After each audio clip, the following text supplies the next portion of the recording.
Australians are being scammed out of billions of dollars every year, and the big banks hardly seem to care. When criminals raid our bank accounts and we ask for help, the banks turn their back. No one is safe from these increasingly sophisticated scammers, especially when it's virtually impossible to live and work without a bank account. Righto, mates, buckle up because this one's a doozy. Picture this, $6 billion gone, vanished, poof. As if a magician from the dodgiest corner of the internet decided to pull a disappearing act on Australia's hard-earned cash. And who's standing there scratching their heads while the rest of us wonder where our money's gone? You guessed it! The big banks, sipping lattes and counting profits like it's Christmas every day. $6 billion lost to scammers. And somehow these blokes still managed to rake in a cool $30 billion in profits. You almost have to admire the audacity, almost real quick before we roll the footage. If you're enjoying this content, do me a huge favour, hit that like button and smash subscribe. Over 98% of viewers watch without subscribing. Don't be one of them. It's free for you and it helps us out more than you know. Already clicked? You're awesome. Let's get into the video. Australians are being scammed out of billions of dollars every year, and the big banks hardly seem to care. When criminals raid our bank accounts and we ask for help, the banks turn their back. No one is safe from these increasingly sophisticated scammers, especially when it's virtually impossible to live and work without a bank account.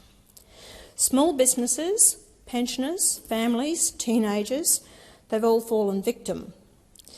From 2022 to 2023, Australians lost about $6 billion to scams.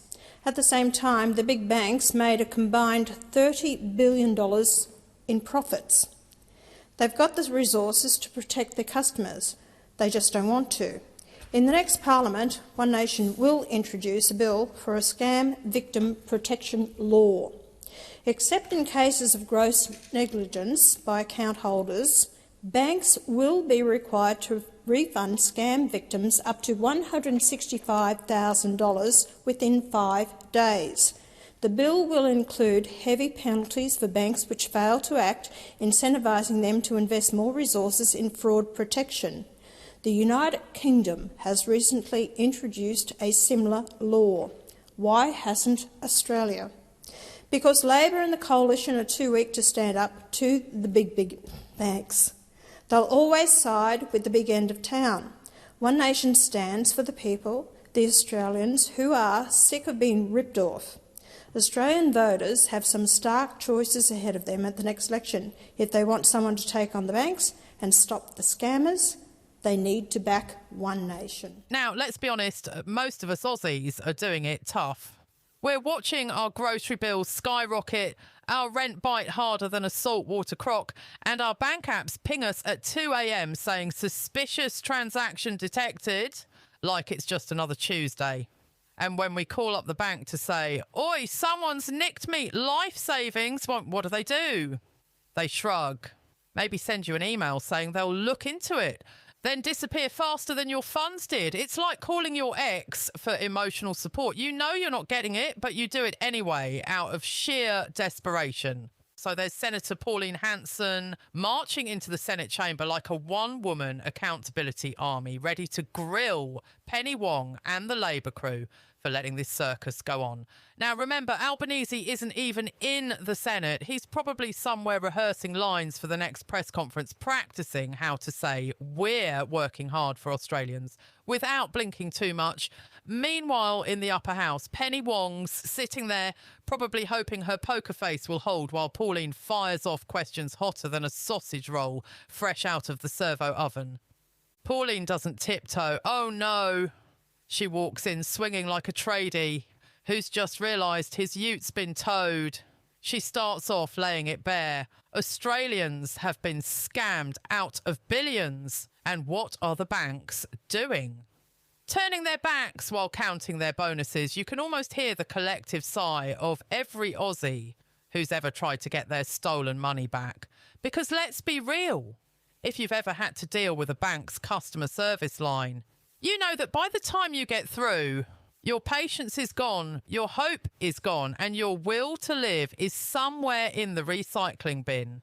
Now, Pauline's not just talking about a few unlucky folks who fell for a Nigerian prince. She's talking small business owners, pensioners, families, even teenagers, all getting fleeced by scammers who are getting smarter by the day. You can't even buy a coffee machine online without wondering if you've just paid some bloke in Belarus instead of Bing Lee. And it's not just a few dodgy emails anymore. It's texts, calls, fake websites. The lot is like Australia's turned into a scammer's paradise. And the big banks are standing at the gate saying, welcome in, mates, just don't touch our profits. So there's Pauline pointing out the cold, hard truth. $6 billion gone in a single year. And what do the banks do? They post a record 30 billion in profits. 30 billion with a B. That's not just numbers on a page. That's enough to build a new hospital in every major city or buy every Aussie household a year's supply of Tim Tams and still have change left over. But instead, the money's padding executive bonuses while ordinary Aussies are getting conned out of their savings. And here's the kicker. Pauline's got a plan. Not a let's talk about it for 5 years and form a committee kind of plan, but an actual boots on the ground, fix the bloody problem plan. In the next parliament, she says, one nation will introduce a scam victim protection law, a law that says if you get scammed and you weren't grossly negligent, the bank has to refund you up to $165,000 within 5 days. 5 days, not 5 months of your case is being reviewed. Not 5 years of please hold while we transfer you to another department. 5 days. And there'll be heavy penalties for banks that fail to act. Finally, something that might make the big banks spill their soy lattes. Pauline points out that the UK already has a similar law, and she's not wrong. Over there, the banks have to take responsibility. Because apparently the Brits decided people deserve to have their money protected. Shocking, I know. So why hasn't Australia followed suit? Pauline asks the question every Aussie's thinking. Why are Labour and the coalition so scared to take on the banks? And the silence that follows, you could hear a gum leaf drop. Now let's paint the scene. Penny Wong's there doing that diplomatic half smile politicians do when they're trying not to look rattled. Maybe she's flipping through her notes looking for a line that doesn't sound like it came straight from a media advisor's script, because deep down she knows it doesn't look good. 6 billion lost to scammers while the banks make record profits. That's not exactly the kind of headline you want before lunch, and Pauline's not letting go. She doubles down, her voice rising just enough to make sure every senator in the chamber hears it. These scammers are getting more sophisticated, she says, and yet the banks act like it's not their problem. You can almost imagine the bankers watching from their offices, clutching their pearls, well, more like their performance bonuses, thinking, surely she doesn't mean us. Oh, she does, mate. She absolutely does. And it's the kind of moment that makes you want to cheer and cringe at the same time. Cheer because finally someone's saying what everyone's thinking. Cringe because you realise how long this has been going on. Year after year, Australians are told to stay vigilant, to never click suspicious links, to always check twice before transferring funds. Meanwhile, the banks, who could actually stop a lot of these scams with better systems, just shrug and keep cashing in. And here's where the parody hits full throttle. Imagine Albanese in the background, watching the footage from his office, whispering to an advisor, maybe if we just announce another task force, people will forget. Because let's face it, every government's got a task force for everything, housing, energy, even koala conservation. But when it comes to protecting Aussies from losing their money to scammers, crickets. Pauline's point cuts through the noise like a chainsaw through butter. The banks have the resources to protect their customers. They just don't want to. And that's the line that echoes. Because she's right. These banks are tech giants in their own right. They can spot a $2.50 coffee purchase in a different suburb and freeze your account. But when someone drains $20,000 from a pensioner's savings, suddenly it's not our responsibility. By this point, the Senate chamber's as tense as a kangaroo on a trampoline. Pauline's not just firing shots, she's demanding answers. And Penny Wong's responses, though polished, can't quite land.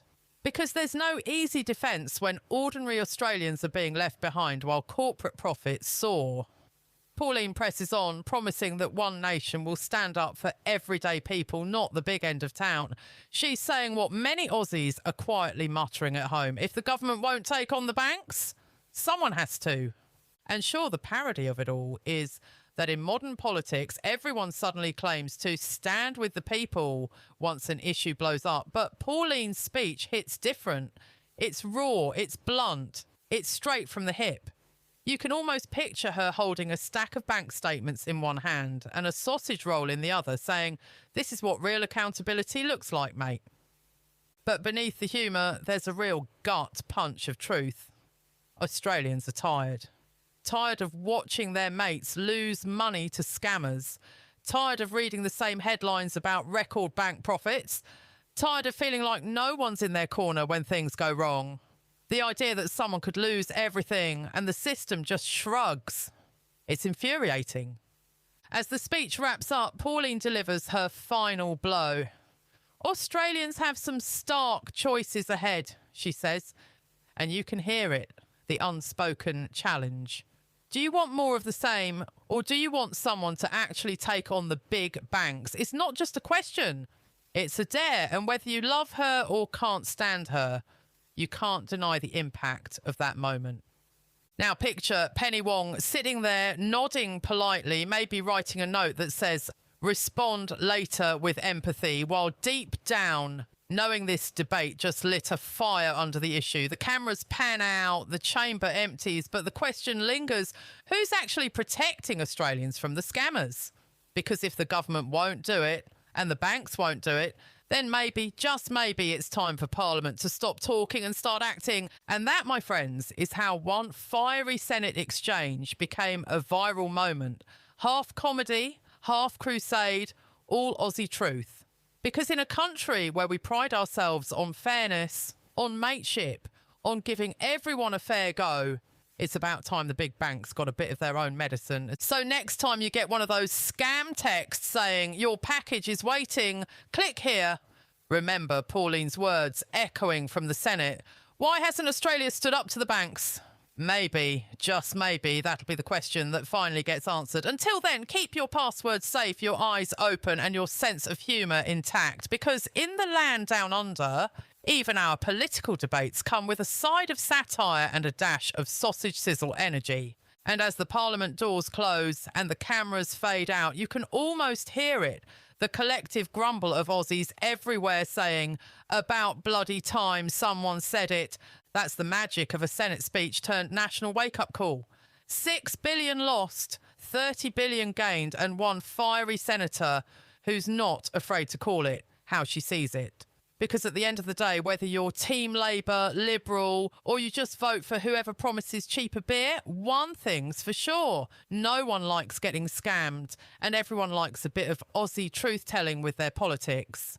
And that, mates, is why this debate will go down as one of the great Senate moments, not just because it roasted the banks, but because it reminded Australians that in the fight between profit and people, we deserve better.